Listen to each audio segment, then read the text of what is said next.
FIR quash होने के बाद उसके क्या मायने हैं। हमारे चैनल की ही एक दर्शिका स्वीटी सिंह एक प्रश्न पूछती है। बड़ा ही इंटरेस्टिंग प्रश्न है जो मैं आज ले रहा हूं। वो पूछती है, सर क्वाश मतलब उस एफआईआर का डिटेल कहीं नहीं रहेगा ना लोकल पुलिस स्टेशन ना कहीं और, मतलब बंदे के नाम पर कोई एफआईआर डिटेल रिकॉर्ड में नहीं रहेगा ना। बड़ा ही इंटरेस्टिंग प्रश्न स्वीटी जी ने पूछा है। तो चलिए समझते हैं कि एफआईआर क्वाश होने के मायने क्या है।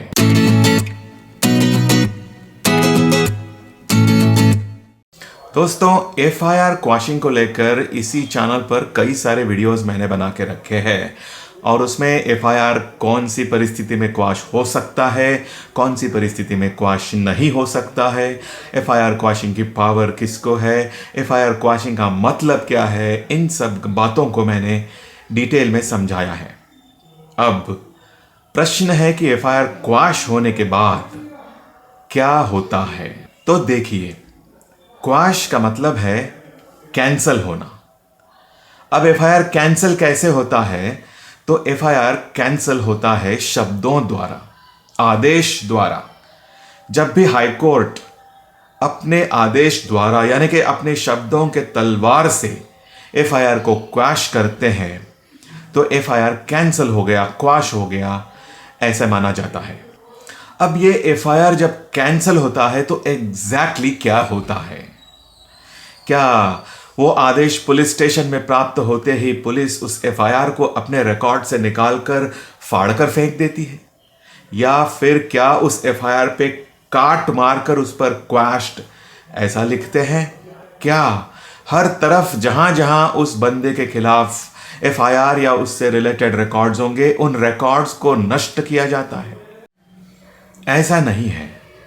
देखिए, जब भी हाई कोर्ट अपने आदेश द्वारा एफआईआर क्वाश करते हैं, मतलब जब भी हाई कोर्ट यह डिक्लेयर करते हैं कि एफआईआर इस तरह का नहीं है कि जिसके आधार पर इन्वेस्टिगेशन आगे बढ़ सकती है, मतलब कि एफआईआर कॉग्निजेंस लेने लायक नहीं है पुलिस ने भी, तो केवल ये एक आदेश होता है जो राज्य पर यानी पुलिस पर और तकरारकर्ता पर बंधन कारक होता है।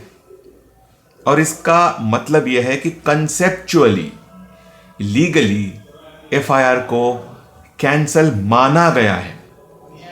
अब यह बात अलग है कि पुलिस अपने रिकॉर्ड्स में उस एफआईआर का क्या करती है। वो भले ही एफआईआर को अपने रिकॉर्ड से निकालकर फाड़ दे या उस एफआईआर को काट मारकर वहां पर quashed by high court by this and this order इस तरह की नोट कर लें, उससे कोई फर्क नहीं पड़ता। जब एक बार हाई कोर्ट ने अपने आदेश से एफआईआर को क्वाश कर दिया तो उसका कोई भी लीगल इंप्लीकेशन नहीं होता।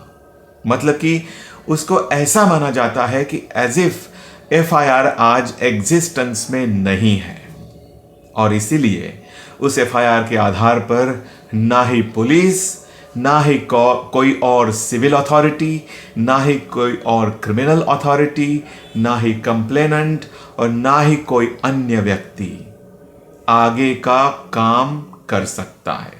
वो एफआईआर एज इफ कभी हुआ ही नहीं, इस तरह से एक्यूज्ड को ट्रीट किया जाता है। अब इसका मतलब यह है कि अगर कहीं हिस्ट्री रिकॉर्ड करने की बात आएगी तो यह बात जरूर रिकॉर्ड की जाएगी कि हाँ, इस बंदे के खिलाफ ऐसे ऐसे तारीख को इस प्रकार का इस सेक्शन में इस पुलिस स्टेशन में एफआईआर दर्ज हुआ था। मगर यह भी दर्ज होगा, उसमें यह भी रिकॉर्ड होगा, नोट होगा कि वह एफआईआर हाई कोर्ट ने अपने इस आदेश द्वारा जो इस केस में पारित किया था उसे क्वाश कर दिया है। इसलिए उस एफआईआर के कोई भी मायने नहीं रहेंगे। उस एफआईआर के आधार पर कुछ भी एडवर्स एक्शन एक्यूज्ड के खिलाफ नहीं हो सकती। तो समझने की बात यह है कि भले ही एफआईआर का रिकॉर्ड नष्ट किया गया हो या ना किया गया हो, जब तक कि हाई कोर्ट का उसको क्वाश करने का आदेश अस्तित्व में है, एग्जिस्टेंस में है, उस एफआईआर का कुछ भी लीगल इम्प्लीकेशन नहीं है। वो ऐसा है एज इफ एफआईआर का रिकॉर्ड नष्ट कर दिया है, भले ही प्रत्यक्ष में नष्ट नहीं किया गया हो, उससे कोई फर्क नहीं पड़ता। उस एफआईआर के आधार पर अक्यूज के खिलाफ कुछ भी एक्शन नहीं हो सकती। तो स्वीटी सिंह जी, यह था आपके सवाल का जवाब, जो मैंने प्रॉमिस किया था आपके कमेंट में कि इसका जवाब मैं वीडियो द्वारा दूंगा। तो यह सवाल जनरल इंपॉर्टेंस का होने की वजह से मैंने इस पे वीडियो बनाया, और मैं होप करता हूं कि जवाब कई सारे मेरे दर्शकों के लिए उपयुक्त साबित हो रहा होगा। तो दोस्तों, अगर चैनल को सब्सक्राइब नहीं किया है तो ज़रूर सब्सक्राइब कीजिए, और अगर वीडियो पसंद आया तो वीडियो को भी ज़रूर लाइक कीजिए।